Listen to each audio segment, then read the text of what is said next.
So I'm recording from a camera that I don't typically use, so I hope that this video turns out to be okay because I'm not on my personal computer at this point.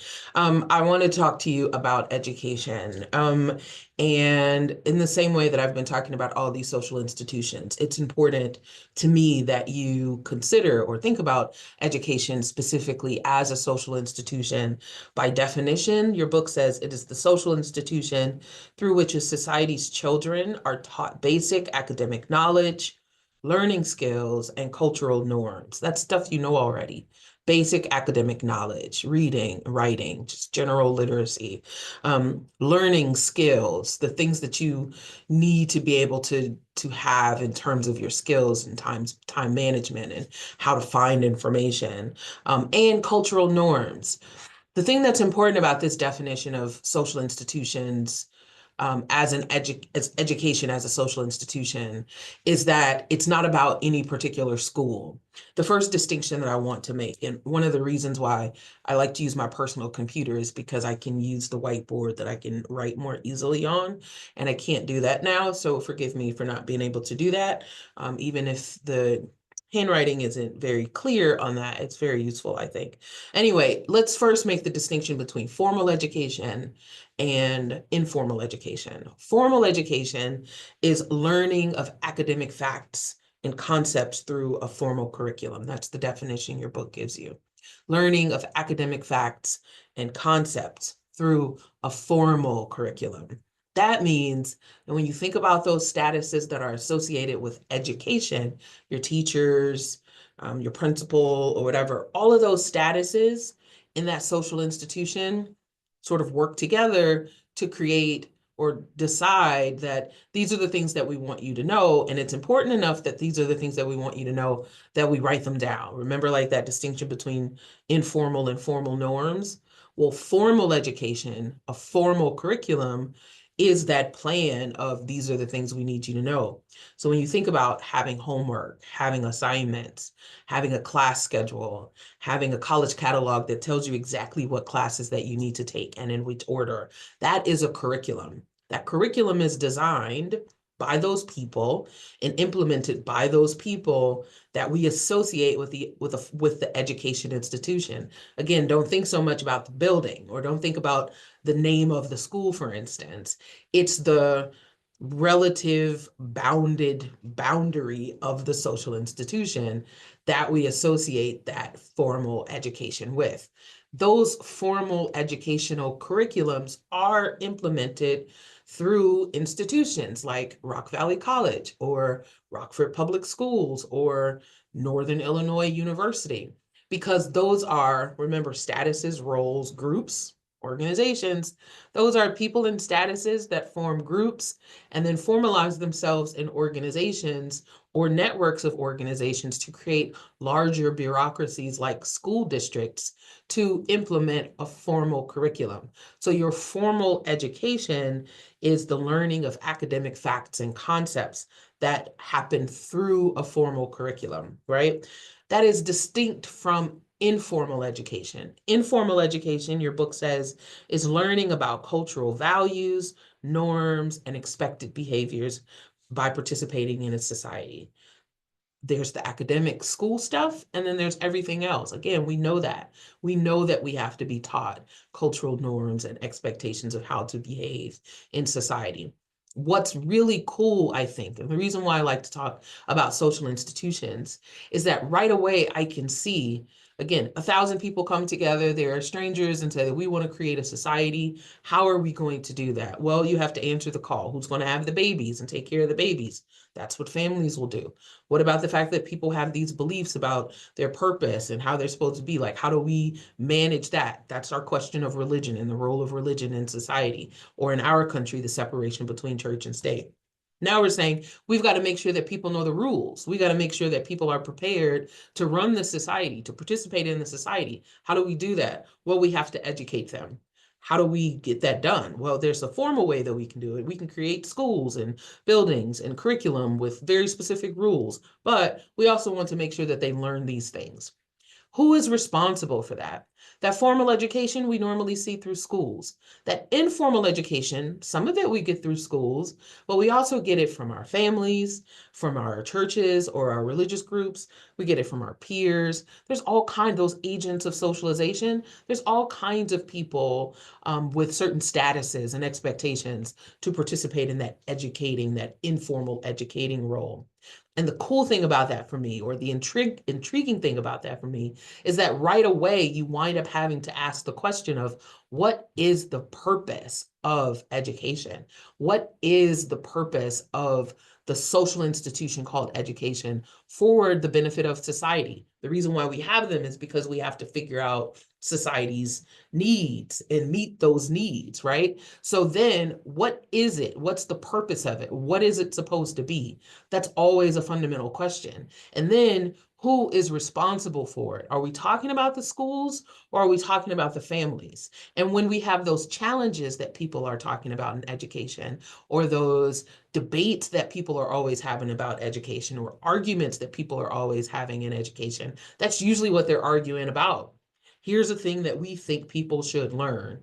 This is the thing that I want my kids to learn, but I don't want the school to learn it. Or these are the things that we think people should learn in order to be at work. Well, is this the thing that I'm supposed to teach them at school? Or is that the thing that they should be responsible for learning on their own? Or that particular company is responsible for training them? So education as a social institution is the answer to the challenge for the society. How do we make sure that people learn what they need to learn formally in terms of those academic concepts, those skills that they need, but also informally in terms of like cultural expectations? And so formal and informal education needs to be distinguished right away.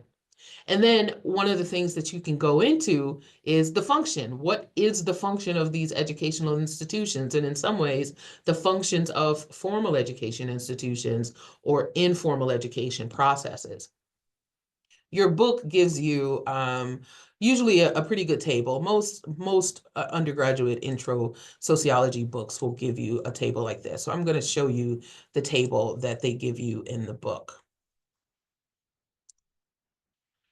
So the book gives you this look at manifest functions and latent functions. And anytime we're talking functionalism, even if you don't see this table, there's always some manifest functions of something and some latent functions of something. So when we're talking about manifest functions of education, those are the openly stated functions with intended goals. And these are the lists that your book gives you. In class, I might talk about, again, like, you know, that it is the place where you're supposed to learn that academic stuff and that sort of non-academic stuff.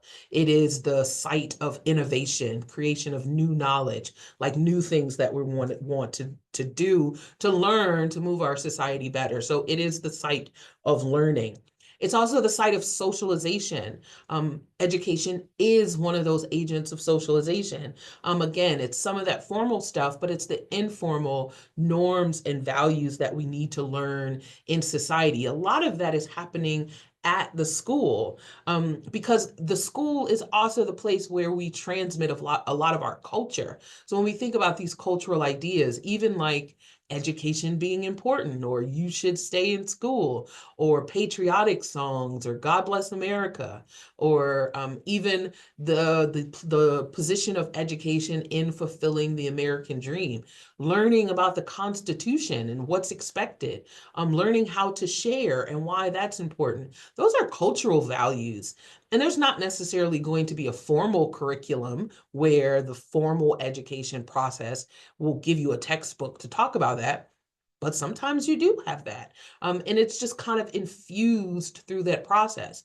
We expect that educational institutions, formalized educational organizations and bureaucracies are going to have some process by which cultural transmission is high on the list. Social integration is important. When I think about that as a manifest function, when you choose your college, when you look online for Rock Valley College or any four-year college that you might be thinking about going to when you leave here, any school, you're going to see pictures of people on that website or in that commercial studying. They'll be looking all studious, they'll be writing, they'll be typing, they'll be in lab, whatever. But you're also going to see them with a group of people walking across the quad, or sitting out on a wall, or chit-chatting somewhere, because there is a component of social integration that is very manifest in these educational organizations. It's finding the community and sharing that innovative information, or sharing that creativity, or collaborating in your knowledge building. We in a manifest, very open, intended way, expect that these environments are going to provide that for people. And so it's not a hidden or latent thing at all. The other thing is that we, educational organizations, formal educational organizations especially, the task is to educate the future workforce. And what that means is there are things that you absolutely have to be able to learn in order for you to have a position in the world. So we expect, in a lot of ways, that people go to school in order to get a high school diploma, or an associate degree, or a bachelor's degree. Those are credentials that are directly usable or tradable on the market for you to be able to enter the workplace. So again, if you look at any website, Rock Valley College, you can probably find a whole lot of data in any of your pages for your major, or anywhere for students. These are the percentages of the people who've gone through Rock Valley College that have gone on to the job of their choice, or worked in the field where they major, or what can you do with this major, for instance. So educating the future workforce is very, very visible, very manifest, very openly stated in the functions with those intended goals. Those latent functions, things that are not necessarily talked about, sometimes unintended, sort of undercover, right? That's what latent means.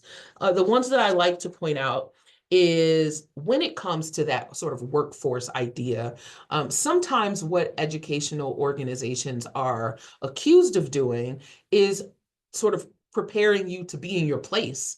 It's not only contributing for you to be prepared for the workforce, but for you to be prepared for a particular type of work. Some people will say that educational organizations don't train you to be entrepreneurs, or that they don't train you to think innovatively or creatively. They train you to learn how to be the worker. They train you that you know how to follow the rules, that you know to show up at 9 and leave at 5, and that you follow what authority says. You don't ask questions about what authority says. So sometimes people would say that the structure of formal education is to prepare you for your place in the world. Another one of those latent functions that I like to talk about in class is that educational organizations, or the educational process, often provides childcare for families, right? Remember what happened with COVID, and we had to shut down the schools? That immediately put families in a tizzy, right? Because we expect that children are going to be in school during the day.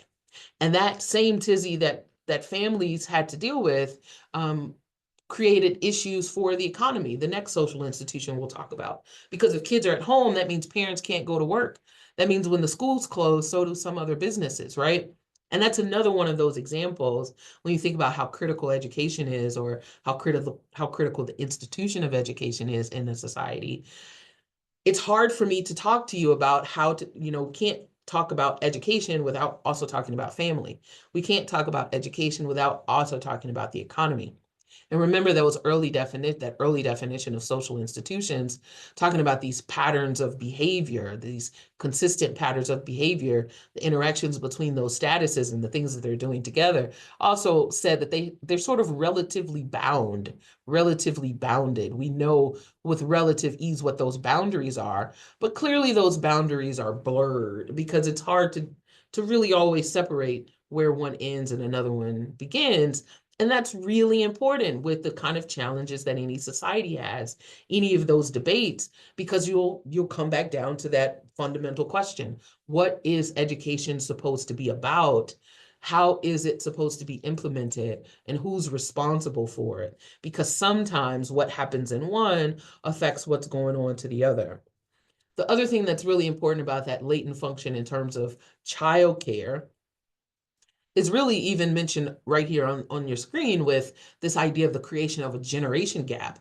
It is partially through education, formalized education, that we created something called adolescence. You know, when we were more self-sustaining in our communities and we lived on family farms, for instance, kids went to school only until, you know, necessary, 7, 8, 9 years old, because once you were old enough to work, then you got onto the fields and did the work of the house just like everybody else. And so some of that formal education, sort of academics for academics' sake, wasn't even so important anymore. What happened though is that when we moved away from those agricultural kinds of environments and moved into the cities, and again, you had parents that needed to go to work, you have to have the question, well, what are we going to do with these kids? And so one of the things that we see in the educational environment, or when we have this formalized education, is this extension of the time between when you are a child and when you are adult. That is adolescence. Like, we created it. Some people argue, I have a professor that says that we've extended that even more on colleges, and he calls college adultolescence. It's an additional 4 years on top of that adolescent period, once again, before you are expected to be an adult. Not only does that extend the time between childhood and adulthood, but it creates a necessary economic gap or generation gap between people who are done with school and enter the workforce. What school allows us to do is stagger when people enter the workforce. Imagine one day everybody in a community went to the senior year of high school and graduated, and then everybody needed a job. It's not going to happen. There's just not enough. Again, there's this economic need to sort of spread out how people are entering into the economy by utilizing what's available in education, right? There's a literal gap between the adults and the children and sort of all those points in between. So that's a definitely important an important part of that. The last part that I like to talk about is, yeah, social integration is the thing that is happening in a manifest way on those college campuses. What's really important also in those college campuses, especially the thing that we expect to see, is that you form those special bonds with your significant others, that might even become the development of your family of procreation. Again, it's not that educational systems are supposed to create families, but it is sometimes the beginning of families. If we one day got rid of all of these opportunities for people of reproductive age to sort of come together in ways where like-minded people match like-minded people, or all of those indicators that we know match people up, then we'd face an issue in society in making sure that we get enough people coupled together and possibly married so that we can make those babies. So you're the 1,000 people who decide to, you know, create a society. Have you thought about all the ways that those things connect? Not necessarily, but sociologists will say, what's happening here? What are the patterns that are going on? What are we getting out of this institution that maybe we intended to get, but maybe we didn't intend to get so much? So you'll see on this table from your textbook, this idea of the development of social networks and the development of courtship, or the opportunity for courtship. And I think that that is all that I want to say about that. Thanks for watching.